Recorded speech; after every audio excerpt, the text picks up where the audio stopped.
Hello, this is the Stories Beside channel. I release videos every day for you. Subscribe and click the bell. Kathy came home after her shift to an empty, lonely apartment. She took a quick shower and sat down in front of the TV, stretching her jog-weary legs with pleasure. Her favorite TV series about love was starting. Here, the main character, in spite of all the suffering, met her prince. They fell in love so sincerely.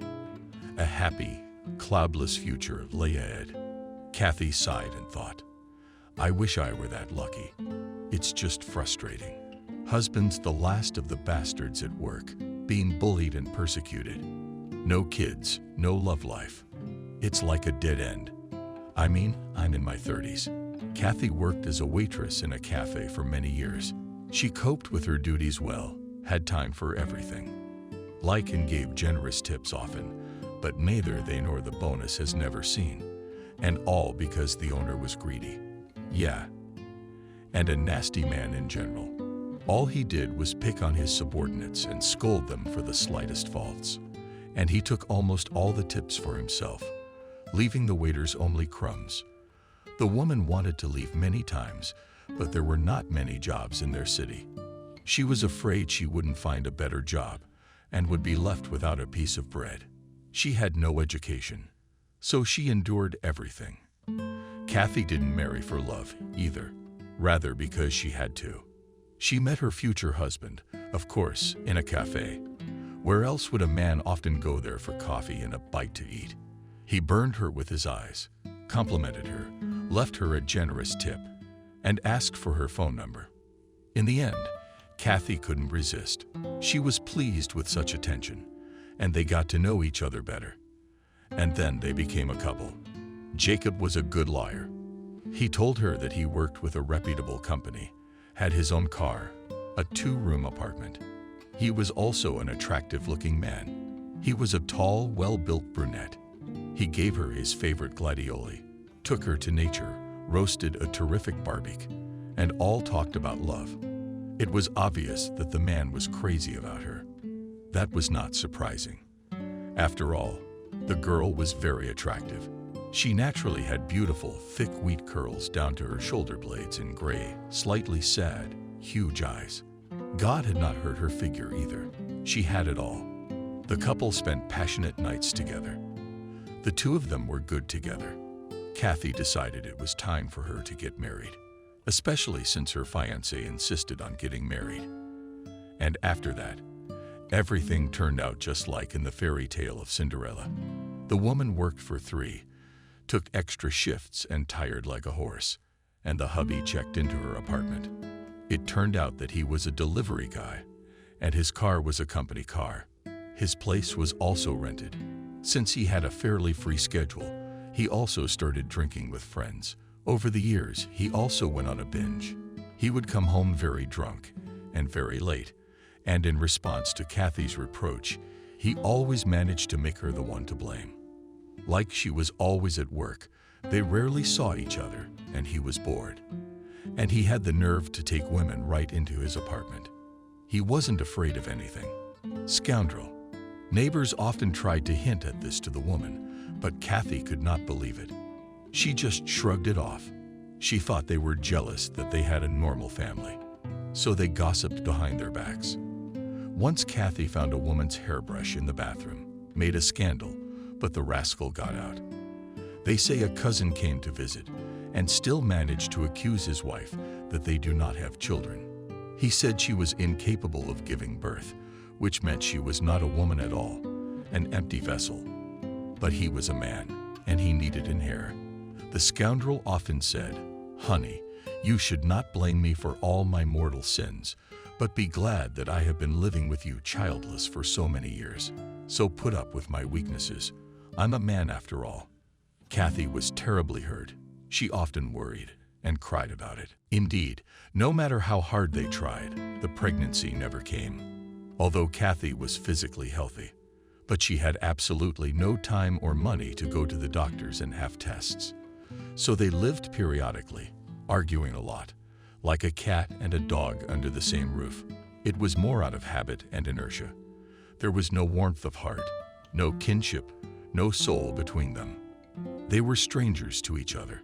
Over the years, this estrangement turned into a chasm. But one day, something terrible happened that ended their marriage in an instant.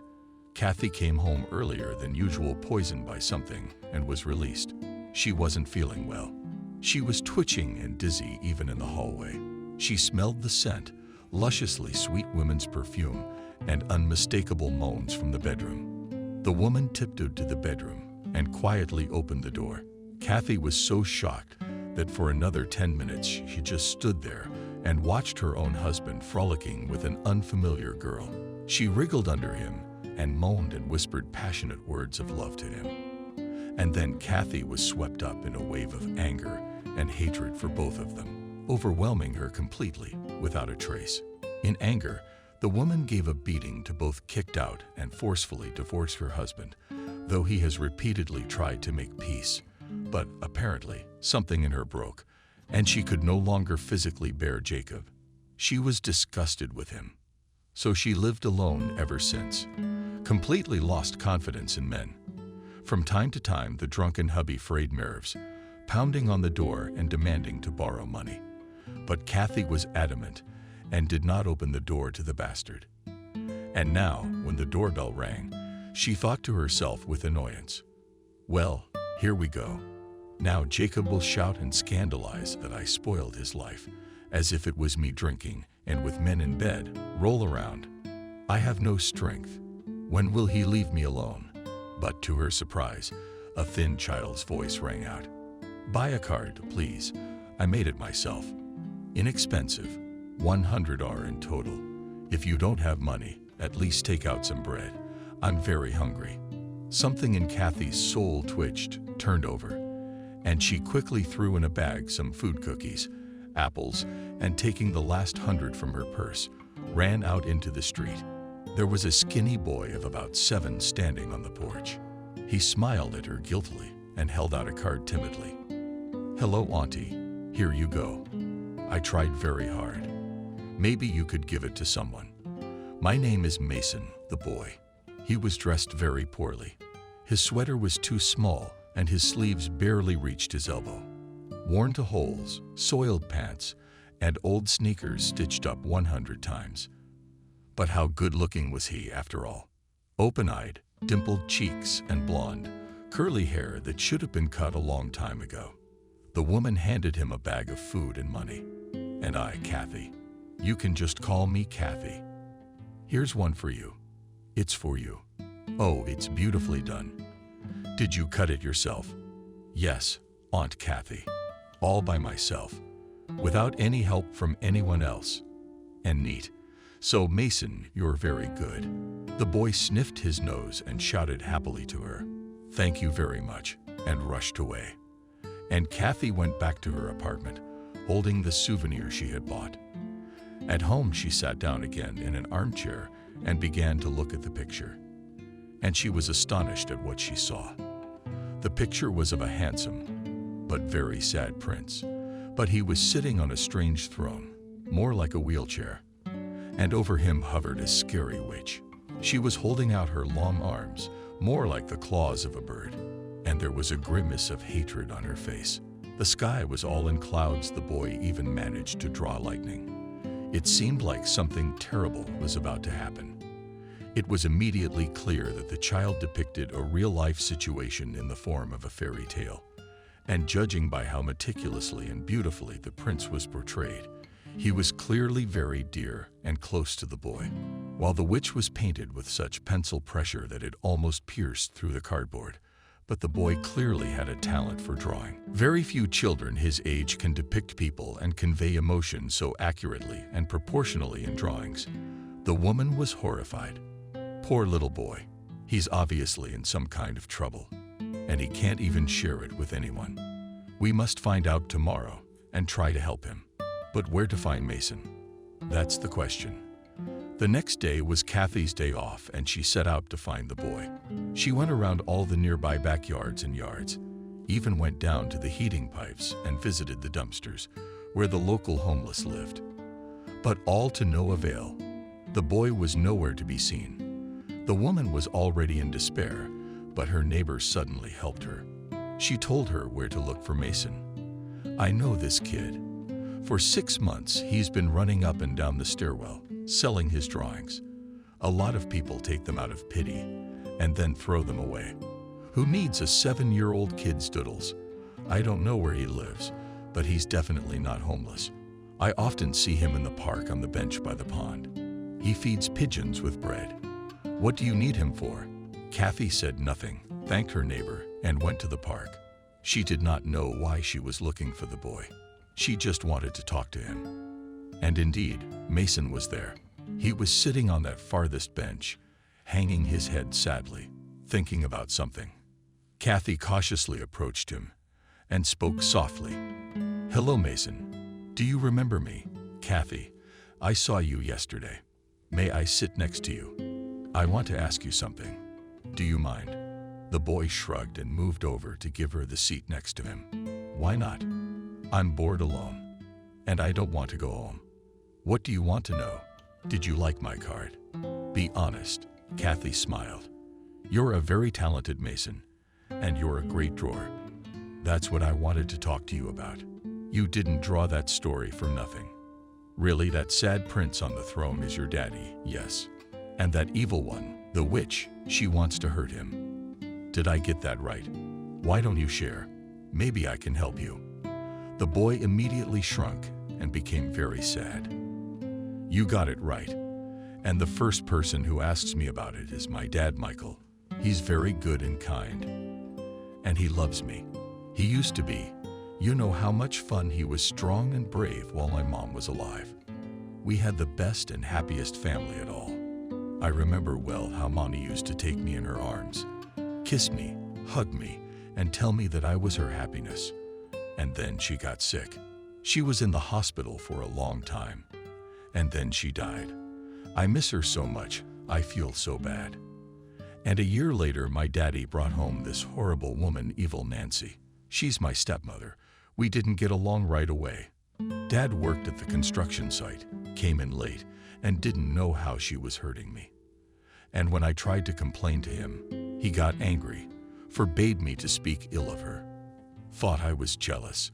And Nancy is very sneaky like that. When my dad's home, she's all silky calling me Mason and making delicious lunches. But when he's at work, she's slapping me around and screaming that I'm a stranger's brat. She doesn't need me.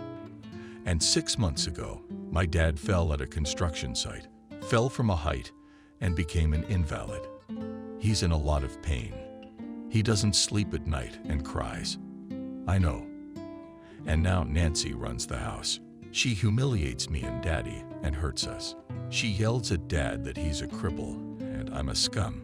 She makes me do almost nothing around the house. She also tells me to go earn money, since my father now cannot and asked for alms, and I am so ashamed. So I draw cards and sell them. It makes me feel better that I'm not a beggar.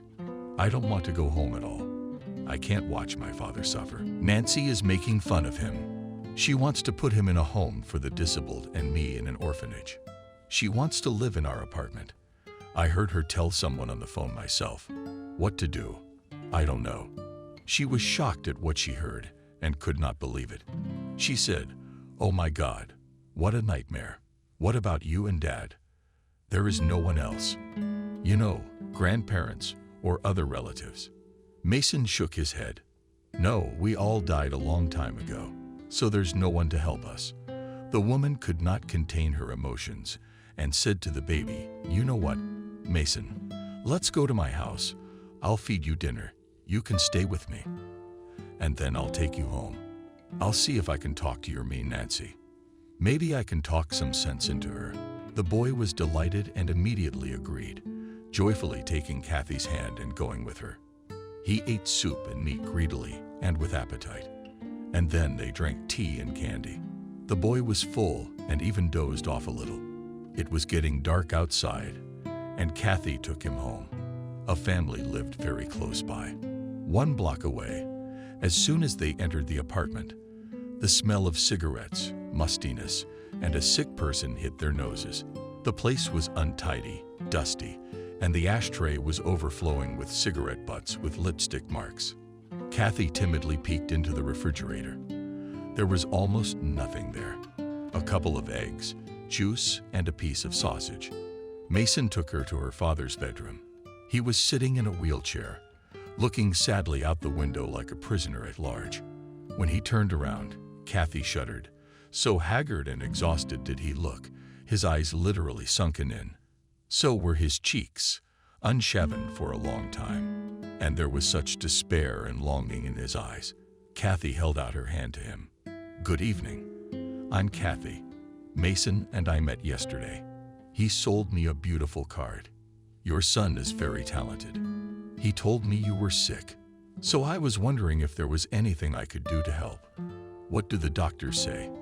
The man answered quietly, "Hello, Kathy. It's a pleasure. And I'm Michael. Mason, would you put the kettle on, please? We do have company, son." And he ran into the kitchen. And Michael continued, "Thank you for coming. You must be the first person to respond to someone else's misfortune.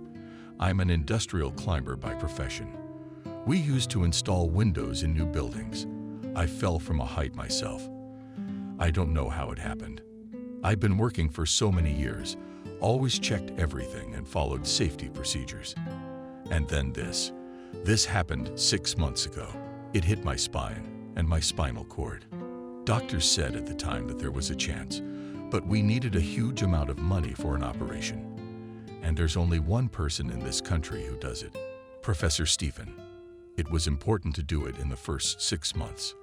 But Nancy wouldn't even listen and waved her hand. It's my spouse who's been married a long time. She wouldn't go anywhere else and spend her money on me. Thinks I'm worthless. Mason resents me. He told me that a long time ago, and I was a fool. I didn't believe it. Thought about how Nancy genuinely loved me. Turns out she only loved my money and my residency. And now that I turned out to be weak, she abuses me as she wants. She knows that I will not be able to do anything. I am so sick of everything. I'd probably have hanged myself a long time ago, or take pills. I don't want to live at all, and there's no reason to. If it wasn't for my son, I'd feel sorry for him. He's already lost his mother. If it's me too. Excuse me, Kathy. Why am I telling you all this? It's just that I have no one to talk to. I'm like a prisoner in this bedroom. Nancy hasn't even taken me out for a walk. No ramp. She doesn't want to ask the neighbors to take me out. Tears came to Kathy's eyes, and she took Michael's hand. It was cold and lifeless. The woman began to encourage him. "Look, Michael, your situation is critical. I can't tell you that. I'm in shock, but you can't give up. You have to fight. I will try to help you. Give me copies of your inpatient records. I'll contact charities. I'll draw as much attention as I can to your situation. You need to be examined and treated. If there's even the slightest chance, you have to take it. Here, take some money. I got my paycheck yesterday. That's for you and Mason. I don't have any more, unfortunately." No sooner had Michael thanked this beautiful, kind woman than the front door slammed, and Nancy returned from the store. Hearing someone else's voice in the bedroom of her husband, she rushed there like a fury, without taking off her shoes. "Well, hello. And who are you? Did social services finally wait for an employee? Why aren't you working? Clean up, come on. Hurry up." Kathy looked with disgust at this total slovenly, unpleasant person and replied, "Good afternoon. I, Kathy. No, I'm not from social services. A friend of your son's came to visit. I see that you have a very difficult life. The boy is hungry, and you have nothing in the fridge. Is it really so difficult to make soup at least? You can't really do that. If you want, I can help you with the cleaning or cooking. It's not a problem." Nancy suddenly started screaming like a mad woman. "Who are you to tell me how to live my life? I'm already suffering with this cripple, and the boy is on top of me. He's no son of mine, all right. And anyway, what business is it of yours how we live here? And you, Mason, don't talk so much, or I'll teach you to keep your mouth shut. Get out of here right now. What a saint you are." A frightened Kathy hurried away, whispering quietly to Mason, I'll be home the day after tomorrow." Michael looked at her with a wistful and sad look and waved. This beautiful, kind fairy had made an indelible impression on the man. She made the boorish Nancy look ridiculous and awful. He even felt embarrassed and ashamed of her ugly behavior. Kathy was shocked by what she saw. Poor Mason and Michael, they were trapped. And it was terrible. Nancy was doing whatever she wanted. And she didn't give a damn about Michael's health or the boy or his fate. We've got to do something to help them. It can't be left like this. After all, if not her, then who? The woman worked 2 shifts. And when she had a day off, she got actively involved. Went to the administration, and Michael at least signed up for surgery and examination. It is clear that she could wait more than 1 or 2 months, but at least some chance. Next, she gave all of Michael's documents to a charitable foundation. They promised to open a collection for Michael's surgery and treatment. But Kathy didn't stop there either. She posted a cry for help ad on all the social media outlets on the internet, and she persuaded the director of a local television channel to run a video with photos and props about the request to help the disabled person. She was afraid of Nancy's anger and the fact that she would simply embezzle donations for the surgery, pocket the money, and Michael would again be left with nothing. So, after consulting secretly with him through Mason, they decided that Kathy would give her own card number and phone number everywhere. It was safer that way. With Kathy in the house, Michael had a ray of hope, small though it was. He no longer stared at one point for hours at a time until he could see. Nancy spent his time at the computer. He answered questions from concerned people on the internet and told them what was wrong with him and what had happened to him. Kathy made him believe that everything can be changed, that he doesn't need to despair, and that there are so many kind and sympathetic people in the world. And they would surely be able to raise money for therapy and surgery.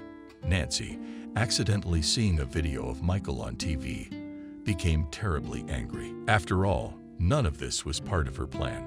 She didn't want Michael to recover at all. On the contrary, she wanted to get rid of the infirm invalid and his offspring as quickly as possible and finally live like a king in their apartment. But it was too late. Michael was bombarded with a barrage of calls and letters, and there was nothing Nancy could do about it. Things really got moving, and the gathering quickly took off. People were genuinely hooked on the story of Michael and little Mason, and they were willing to donate just a little for his treatment. Are you kidding? The poor kid had lost his mother, and now his father was an invalid, when the amount in the account was already quite impressive. Kathy decided to find that same Professor Stephen in the capital and persuade him to at least examine Michael. She found his contacts and tried to contact him, but nothing came of it. There were lines to see him. Just cosmic people signed up months in advance, and it was impossible to get even a consultation with him for nothing. Kathy thought long and hard, and when Nancy wasn't home, she came to consult with Michael. "Michael, here's what I'm thinking. What if Mason and I went to see this eminent professor together? We'll just stand outside his doorway and fall at his feet. We'll beg him to take you in. Will the child refuse? Well, I can't talk to him. They say sign up on general grounds. But if so, we'll be at least another 3 months just waiting for advice. And it's been half a year since the injury, and time is already working against us. Do you mind if Mason and I go this weekend? What if we get lucky?" Michael even shed a tear and took Kathy's hand. There was a spark between them. Like a spark, he said to Kathy, "Please answer, just honestly. Why do you need me and Mason? Why do you bother with us?" The woman looked into his bottomless green eyes and replied, "You know, Michael, before Mason came into my life, I was just a normal 30-year-old abandoned and divorced. I used to go to my empty apartment after work and cry a lot that my life wasn't going well. But when I found out about you, I realized how selfish I had been. After all, I have everything. A house, a job, my health. And I still whine that my life is hard. And now that we're so close, I just can't imagine life without Mason. I've grown quite fond of him. And you're no stranger to me. You and I are kind of the same in a way. aren't we? So my life just made sense. To help two good people. That's all. Except Nancy, well, that's none of my business. It's up to you to decide how to live your life. The man shed a tear. Thank you so much. I've never seen such kindness in my life. I'm ashamed because I can't thank you enough. That weekend, Kathy and Mason went to the Capitol to look for the professor. It was a real adventure for the little one. After all, he had never traveled by train before. The kid was important, sitting on the top shelf, drinking delicious tea and eating pies. They had waited all day for Stephen outside his house, very cold and tired. Kathy regretted 100 times that she had dragged the child into this adventure. After all, it remained to be seen if he would even talk to them, and when he would return home. Surprisingly, Mason didn't whine or ask for anything, just sat there patiently, waiting like a grown man. It was getting dark outside. When Stephen finally pulled up in the driveway and got out of the expensive car, Kathy took hold of Mason's hand tightly, and they walked right across the street. The woman inhaled more air and began a conversation. Good evening, Stephen. Can I talk to you for a minute? Hear me out, please. Mason and I have come all this way to talk. Oh, please don't drive away. I understand there are hundreds of thousands of people like us, but this is a special case. The astonished older man looked at the tired but attractive beauty and the frightened boy, and something in his soul stirred. He couldn't refuse and sat down next to them on the bench. Kathy began to tell Michael and Mason's story eagerly, and when she had finished, she asked, "Well, will you see it? It's been 6 months, and I'm really afraid I'm going to be late. That's why there's no point in signing up for a consultation. After all, it will be too late, and Mason will be left without a father and an orphan." The little boy suddenly raised his baby eyes full of tears at the professor and asked quietly, in a very adult way, "Save Daddy, please. Without him, I am lost. Stepmother would kill me." The man sighed and said, "Well, what can I do with you? I have everything scheduled by the minutes for months. But if this is the case, bring the patient on Thursday for a consultation, and then we'll see. I promise I'll help in any way I can. I'll get the department to see you out of line. Have a good day." When the professor left, Mason suddenly clung to Kathy in a tight hug and said, "Thank you. You're the best Daddy will save. Now I love you so much, just like a mommy. You're not going to leave me and Daddy." The woman stroked his curly voice and sincerely answered, "I promise. You've become like a son to me, too, honestly." "Well, honey, now to the station and home.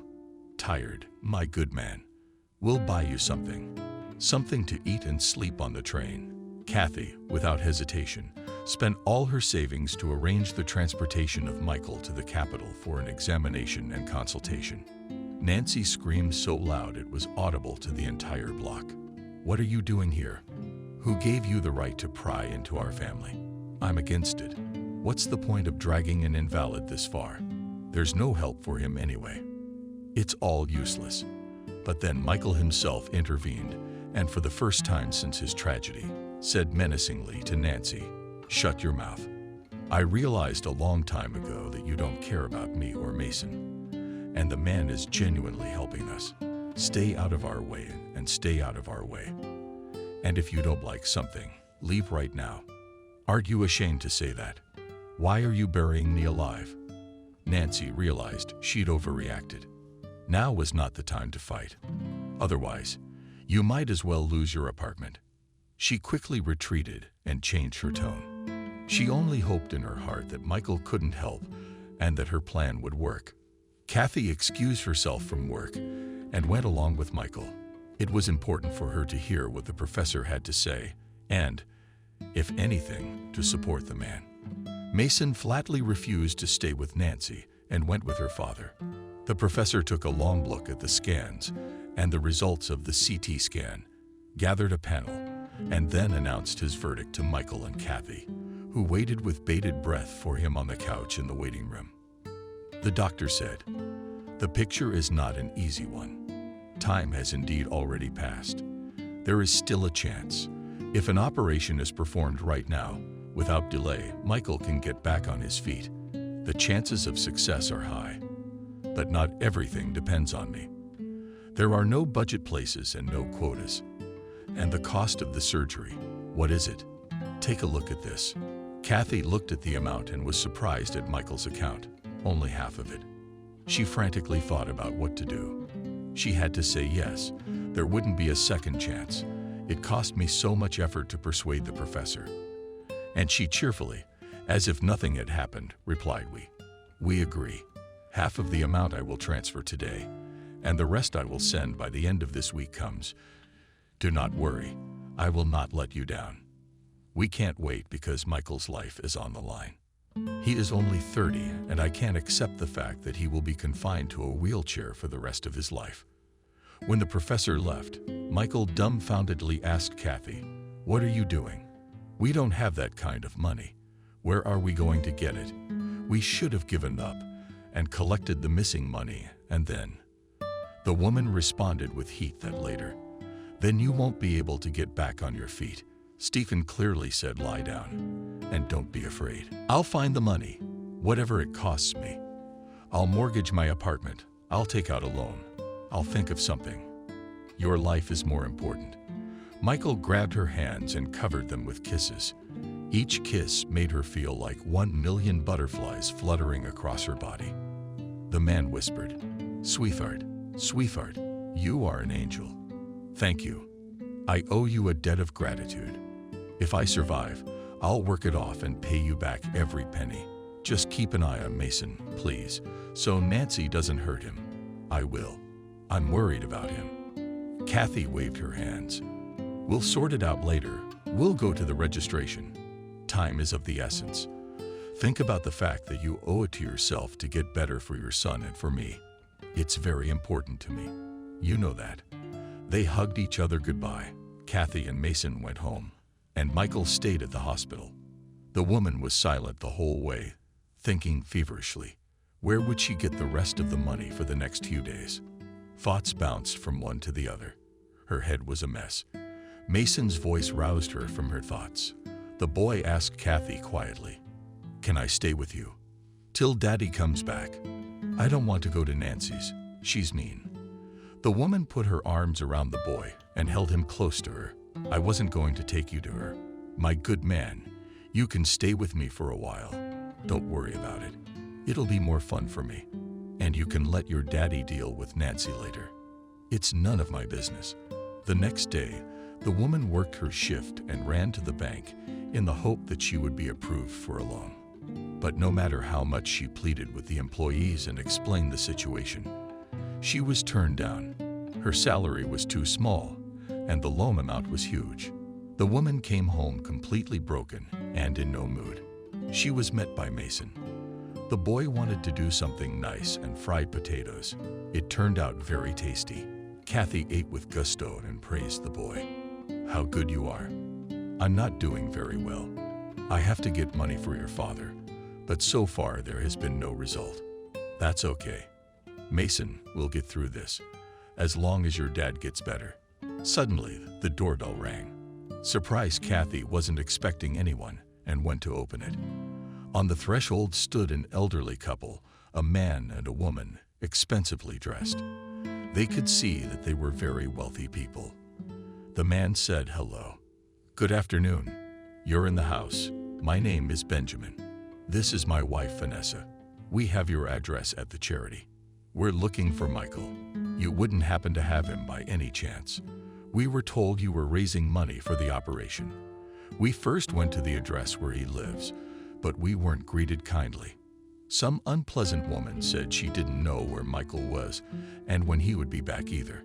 So we decided to stop by. Kathy took the guests into the room and began to tell them honestly and openly everything about the professor, and about Nancy, and about the missing money. And then she asked why you want Michael. Are you acquaintances of his? I thought Mason said he and his father didn't have any relatives. Was I asking, or do you just want to help him? It would be great.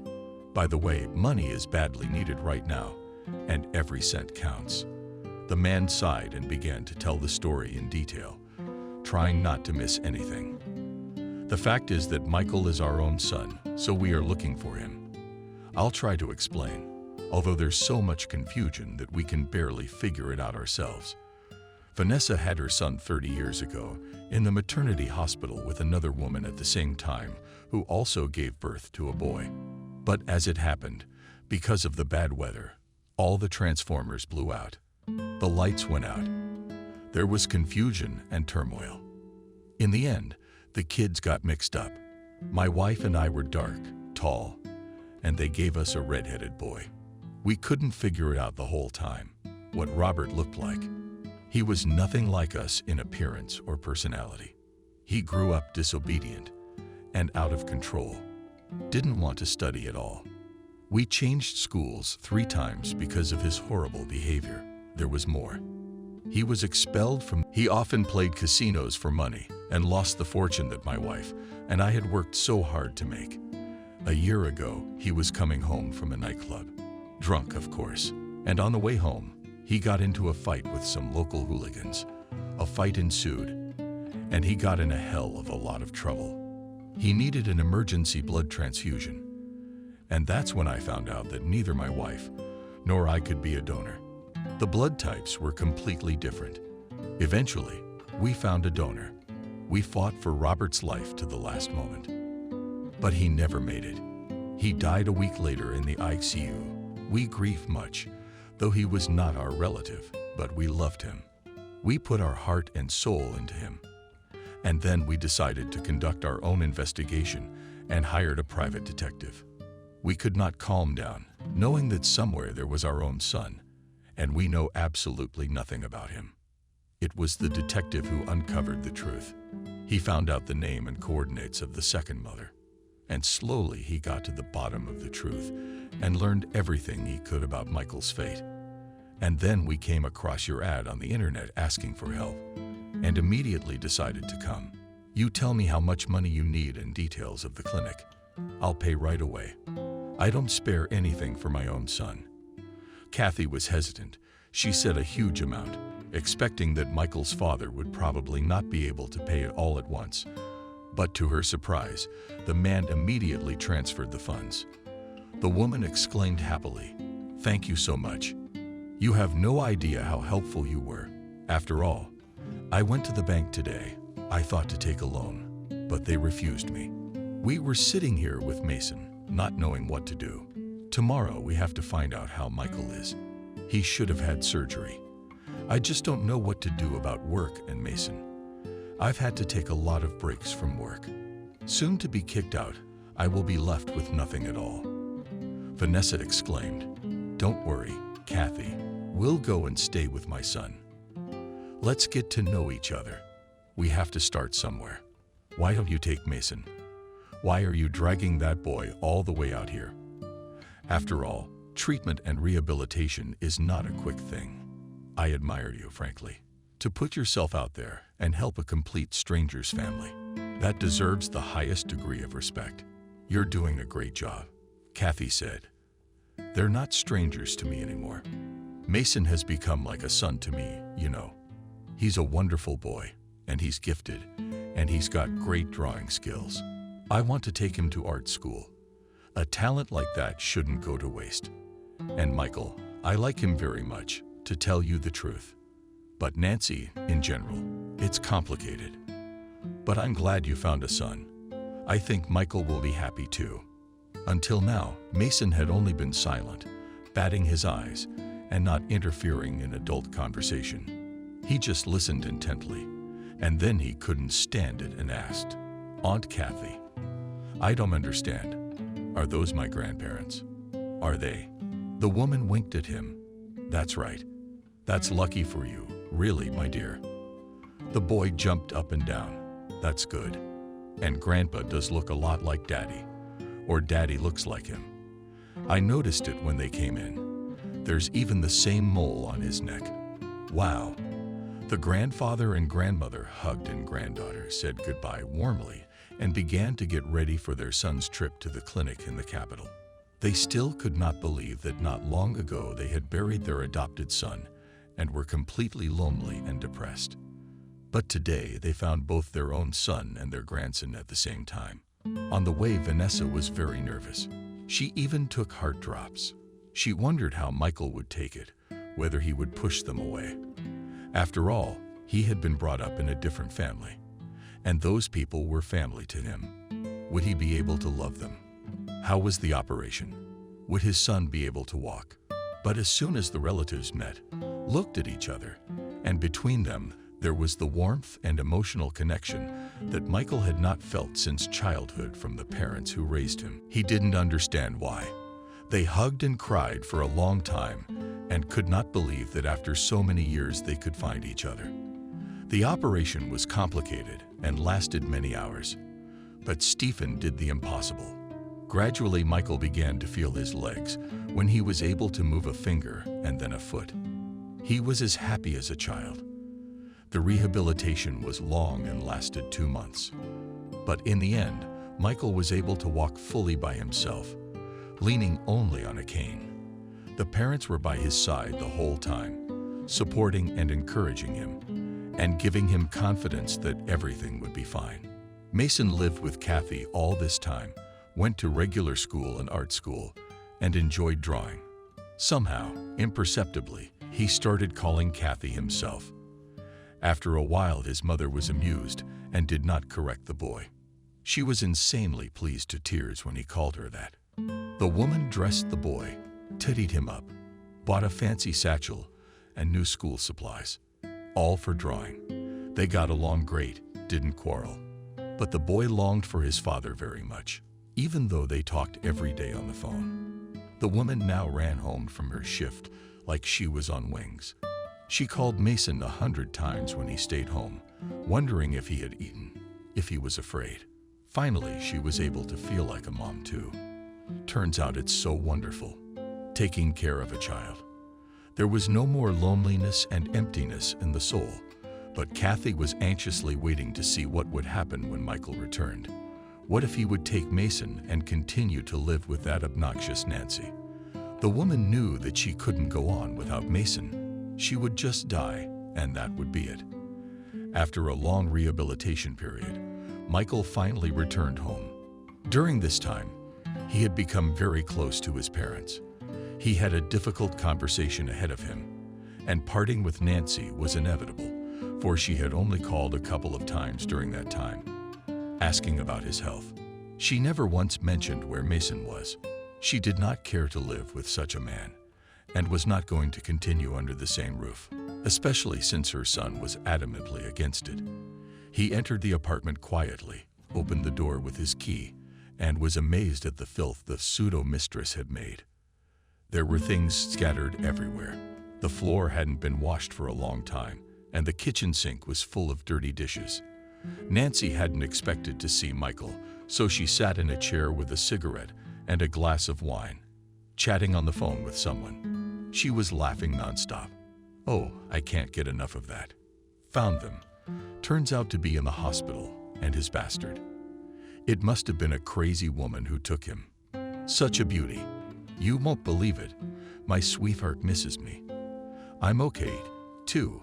Since this plan failed, I'll come up with a new one. You know me. Of course, I'll have to pretend to be a loving wife again. But the apartment downtown is worth it. I should have kept that blissful woman out of my doorstep. It all started with her. After all, we were almost there. Michael, coughing loudly. Nancy hung up in surprise and almost dropped her glass. She babbled incongruously. Oh, Michael, my darling, you're home already. What a miracle. I am so glad. The man grinned bitterly. Yes, home now. Are you going? Hurry up and get out of my apartment to my sweetheart. He's bored, isn't he? You're such a liar, aren't you? Nancy, Mason got to you first, and I was such a fool to believe in love. Nancy, stubborn to the end, tried to apologize, tried to scandalize. But Michael was relentless. He just could not see that slovenly woman anymore, and wondered to himself how he could love her when compared to her. Kathy was just an angel. The next day was spent cleaning the apartment and preparing a festive dinner. Finally, everything was sparkling and shiny, and Michael went to get his son and Kathy. The baby, seeing his father, squealed happily on the doorstep and threw himself on his neck. He clung to him, hugging him tightly and whispering to Daddy how much I missed him. "Do you walk yourself? That's great." Michael couldn't hold back his tears either and answered, "I missed you too. Son, how have you grown? Grew up big and grown up. Let's go home. I made dinner." Then Michael came up to Kathy and looking intently into his eyes, he said sincerely to Kathy, "Honey, thank you so much for my son, for everything you have done for our family. You are like a guardian angel to me, like the sun. You were the one who gave me a helping hand when I didn't want to live at all, and literally pulled me out of the abyss. Let's go to my house." I cooked dinner and invited my parents. Women, of course, were pleased with such warm and sincere words, but she doubted how. To tell the truth, I do not want to see her, so I'll probably say no. Mason also said, "If Nancy is home, I won't go, she's mean." Michael tapped himself on the forehead and replied, "What a jerk. I completely forgot to tell you Nancy, and I broke up. I kicked her out." Imagine, I came home last night, and she was on the phone talking about how great her life was without me and Mason. And she was talking about some plan that didn't work out, but I didn't really understand what was going on. She was clearly talking to a man, and when she saw me, she began to wriggle like a snake, trying to justify herself. And I looked at her and wondered how and why I could ever love her. So I kicked her out of the apartment. Mason jumped for joy and shouted hooray. The witch was gone, just like in the fairy tale. Kathy's mother, "Come with us, please. I don't want to leave you. We still have a table for 3 today, I remember." Kathy agreed. She herself couldn't bear to part with Mason. She'd grown so fond of him that she really thought of him as her son. The evening went great. Michael's parents got along with their grandson right away. They'd brought him lots of presents, bought him a cool phone. The kid was just happy. He was glowing. Kathy helped Michael set the table, and they chopped a couple of salads together before his parents arrived. The goose that the man baked in the oven came out very tasty. Then they all had tea together with a huge cake my parents bought at the table. Michael suddenly said, "You know, I've been having a hard time with the fact that Nancy talked on the phone about some plan. I want to go to a lawyer and try to sue the construction company I worked for compensation. Since the tragedy, sitting in my wheelchair, I kept thinking, how could it be that the safety harness broke off? Something's not right. You see, after so many years of work at heights, I had developed the habit of always checking my safety equipment before climbing to greater heights, and on that ill-fated day I checked everything as well. I could swear on my head that everything was all right. But it failed me, didn't it? I want to know the truth. Why did it happen? It's important to me. Do you support me?" Kathy wondered if I should. "It's all behind us. Michael, you've recovered. Why bring up those terrible things again? Maybe you should just forget it all and move on." But my father waved his hands, and I supported my son. Always have to look for the truth. If only my wife and I hadn't started digging for the truth, and we would have lived our lives with doubts in our souls, we would never have found Michael and our grandson. You say that right, son. There's a lot of strange things about your tragedy. We need to figure it out. When his parents went home, a happy Mason went to sleep in his own bed. Kathy helped Michael wash the dishes and clean up, and began to get ready too. "All right, Michael, I should probably get going too. I'll be going. I won't get in the way. You might want to be with your son." Michael suddenly hugged her tightly, covering her with tender kisses and whispering, "Don't go, I beg you. Stay with us forever. I can't imagine life without you. Neither can Mason. He started calling you Mom. You know I love you, Kathy. Be my wife. Don't think about it. I'll get a job.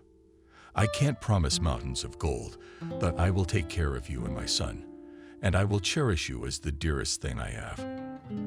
Those were the very words Kathy had longed to hear, for Michael and Mason had long been settled in her heart, and she could no longer imagine a life apart from them. The woman responded passionately to the kiss and whispered, "Yes, I agree, honey. I love you too." Michael immediately picked Kathy up in his arms and carried her into the bedroom. He gently covered every inch of her body with kisses, driving the woman to frenzy, whispered such beautiful, sincere words to her, and loved her so passionately and reverently that Kathy was literally in seventh heaven from happiness. They never parted again and began to live in Michael's apartment, and Kathy gave her apartment to a friend from the cafe. The woman had just divorced her husband. Michael got a job as a realtor. He successfully rented and sold apartments to people without fraud. After all, he knew all the pitfalls of new buildings. Kathy finally took a risk and left the hated cafe where she had endured abuse from her boss for so many years. Michael's parents, through acquaintances, helped her get a job as a manager in a large company. At first, she was very nervous and fussy, thinking that she would not be able to cope. But gradually, she got involved, and things began to work out. The schedule was great, an 8-hour working day. The director was a good, calm person, not an autocrat. Finally, the woman was no longer tired as hell. Now she had enough time to study with her son. Mason is excellent, happily attended art school, and showed great promise. His work took first place in various competitions. Everyone, without exception, noted that the boy was very gifted. Kathy noticed that in his works no longer invisible negativity. They were pictures of absolute happiness, birds of paradise, unseen beauty, wonderful landscapes, and very often there were animals, namely dogs. The sensitive woman understood. Mason dreamed of having a pet, but as always, was hesitant to say so. In the evening, she approached her husband with a conversation. "Michael, listen, it's Mason's birthday in a week. I'm organizing everything.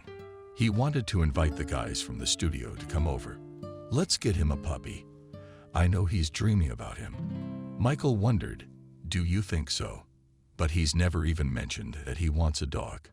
If so, I don't mind, just not a very big one." "Okay," Kathy laughed. "Oh, you dad.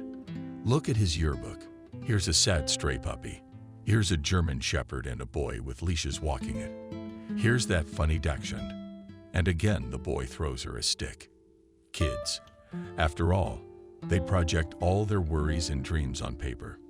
Michael put his arm around his wife and whispered, "Really, you know and feel Mason so well, like your own mother. Thank you. A dog is such a dog. I don't mind." So the long-awaited holiday has arrived. My parents have been congratulating Mason since morning, and Kathy said our Mason's gift will be an unusual one. "We want to go with you to the abandoned animal shelter, and you can choose your own pet. You're dreaming of a dog, aren't you? Don't you? My dad and I could buy a puppy, but it's much nicer and nobler to give an abandoned pet a home and affection." The boy's eyes lit up with happiness, and he rushed to hug Kathy and his father and thank them. "Wow, how did you guess that? I really wanted to have a dog, but I was afraid to say I thought you would be against it. Can we go right now?" They bought a bag of food for the other abandoned animals and went to the shelter. Mason, with pain and sympathy in his eyes, walked around one enclosure after another and looked at the animals. And the shelter worker told him the sad stories of how they got here. In the farthest enclosure, the little dog was lying sadly. His food and water were untouched, and there was unspeakable pain in his eyes. The employee said it was Lyme. She was not born like the others. She was rejected and simply taken to a garbage dump. But the little girl is not street at all. She is sad for people and a warm home and cannot get away from the betrayal of her former owners. She won't make contact at all and almost won't eat. We feel very sorry for her. She is unlikely to survive in an aviary. Mason suddenly asked me if I could see her. I want to pet her. Please. The enclosure was open to him. The boy cautiously walked over and squatted beside the doggie. He said something and spoke long and softly as if she were a human. And then he gently stroked her and scratched her behind the ear. It was unbelievable. But Lime suddenly got up, twirled her tail, and licked first his hands, and then his cheek. Kathy and Michael understood. Lime would live with them now. On the way, they stopped at the store and bought all the dog food: a leash, flea repellent, shampoo, a play ball, and more. The first thing they did was to bathe the doggie. She was not afraid of water at all. On the contrary, it was obvious that she had been bathed often before, and she really enjoyed the process. Lime appeared to be a snow-white, very nice dog, very kind and affectionate. She knew her business on strangers, barked her own adored. Now the whole family enjoyed going to the park and walking Lima. Mason raced around with her like a mad dog and was perfectly happy. Meanwhile, the construction company was investigated. A criminal investigation was opened into Michael's tragedy with the help of a lawyer, and egregious facts came to light. It turned out that the safety harness had been cut on purpose and had been done by Michael's partner Liam, who had been in cahoots with Nancy. These scoundrels had long been lovers and had plotted an insidious plan to kill. So Michael Mason would be sent to an orphanage and live happily ever after in the man's apartment. But it all went wrong. Michael survived, and now Nancy decided on purpose not to do anything, not to treat the man in any way, and to put him in a home for the disabled. But here, too, Kathy intervened and ruined her devious plans. But now that the whole truth is revealed to Nancy and Liam, a decent sentence for the attempt on a man's life. At last the villains would get what they deserved. Michael was in shock. It just didn't make sense in his mind. What kind of snake had he lived with for so many years? He had to cripple the life of someone close to him, to want him dead just to get a place to live. Nothing sacred.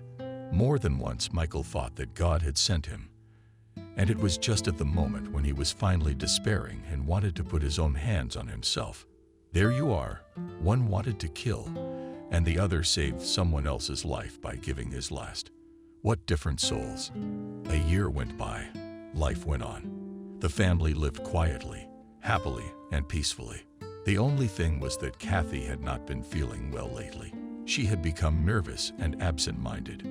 Out of the blue, she suddenly wanted to cry. The appetite was completely lost. And at night, the woman went to a separate bedroom, and there was sad and crying. There was no desire for intimacy. Michael became very worried. After all, he had never seen Kathy like this. Always cheerful and cheerful lighter. Now she walked blacker than a cloud. Tears were almost dripping from her eyes. The situation in the family had heated up to the limit, and Michael could not stand it. Kathy, what's going on? Have I done something to offend you? If you did, just tell me straight out, and we'll talk about it. You've fallen out of love with me and Mason. Why have you become so unlike yourself? Let's do something. Let's go. I can't go to the doctor tomorrow. The woman suddenly started crying out of the blue. I don't know. I don't understand anything. I feel bad, you know. And why can't I understand? I don't want to eat, and I feel nauseous. I'm sorry. All the bad thoughts creep into my head. What if there's a disease? I can't think about anything. I don't feel like doing anything, and it's like I don't have the energy. The very next day, Michael asked him to leave work and took his wife to the clinic. The woman was fully examined. She took all the tests. When it came to the gynecologist, she stunned the family, austere elderly woman in glasses after the examination, as if nothing had happened, took notes and spoke aloud. You are about 13 weeks pregnant. Your condition is understandable. Your hormones are going through a period of adjustment. I'll prescribe you some vitamins, sedatives, take a course, and everything will pass. You're a good age for childbirth, so get registered, and we'll keep an eye on you. I don't see any abnormalities yet. All the best. Kathy sat there with her mouth hanging open and unable to say a word. The doctor's words could not come out of her head. I'm pregnant. I'm going to be a mommy. It's unbelievable. My God, is it really true? I never thought I'd be so lucky. My ex-husband convinced me so much that I was childless, that I believed it. And Michael was saying something to her, waving happily. shaking her shoulders and kissing her hands. The man was happy that he and Kathy would have a child together. The only thing was how to tell Mason about it. Would he get jealous? Would he be offended? Kathy thought long and hard about how to tell them and decided to try to draw it out. In the evening, she sat down next to him at the table and asked the boy, "Mason, let's draw something that everyone knows about, but is afraid to tell everyone." "Okay, but be honest." The son gladly agreed. He loved to draw. Kathy drew herself, her husband, her son, the dog, and the baby carriage as best she could. And her son drew a school notebook and a deuce, checked out with a red pen. They exchanged drawings. Kathy started first. "Mason, you got a bad grade in school. You worry a lot, and you're afraid to tell me and Daddy." The boy nodded. "But I'm an excellent student. I don't know what came over me. I made so many ridiculous mistakes on the test. My teacher was scolding me, threatening me that I wouldn't get an A25, so I'm worried. I think I let you down." The woman said affectionately. The boy was afraid for nothing. "I won't scold you, and it's all right with Dad too. Everybody has bad days. I am sure you will rewrite a test or correct a D. But even if you don't get an A25, that's not the main thing in life. So don't worry." The boy's eyes shone, and his soul was relieved. He began to look with interest at Kathy's drawing. Then he laughed. "Well, you, mother, like children. I understood that soon a brother or sister will be born. I'm not deaf and not very little. I will not be jealous. On the contrary, I will try to help with everything. I hope he or she won't be too harmful." Kathy laughed and kissed her son on the top of his head. "What a grown-up son you are. And me and Daddy still think you are still a baby. Thank goodness you got it right. I'm so relieved. Now I have to tell Grandpa and Grandma that they're gonna have a lot of work to do. Will they have someone to babysit?" Kathy was asleep with her husband in the evening. Peace with the family was restored. She hugged her husband tenderly and whispered, "I love you so much, Michael. You and Mason have given me true womanly happiness. How wonderful that we are now one big and friendly family." Michael sleepily hugged and held his beloved like the most precious treasure and whispered softly in her ear, "You are my happiness, the meaning of life, and I will never give you to anyone."